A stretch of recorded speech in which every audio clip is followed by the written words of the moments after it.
এভাবে শুরুতে স্বাধীনতা যুদ্ধে নিহত ৩০ লক্ষ শহীদদের প্রতি সম্মান জানিয়ে বাংলাদেশের স্বাধীনতা দিবস পালন করেছে ফ্রান্স আওয়ামী লীগ।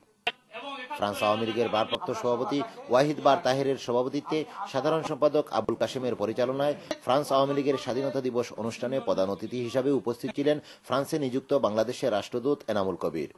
ফ্রান্স আওয়ামী লীগের নেতাকর্মীরা ১৯৭১ সালে মানবতাবিরোধী রাজাকার ও যুদ্ধাপরাধীদের বিচার ত্বরান্বিত করার দাবি করেন।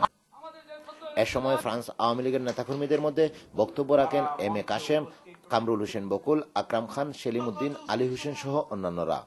অনুষ্ঠানে রাষ্ট্রদূত মুক্তিযোদ্ধা এনামুল কবির আগতদের মুক্তিযুদ্ধের গল্প শুনান। আলোচনা অনুষ্ঠান শেষে আয়োজন করা হয় সাংস্কৃতিক অনুষ্ঠানের।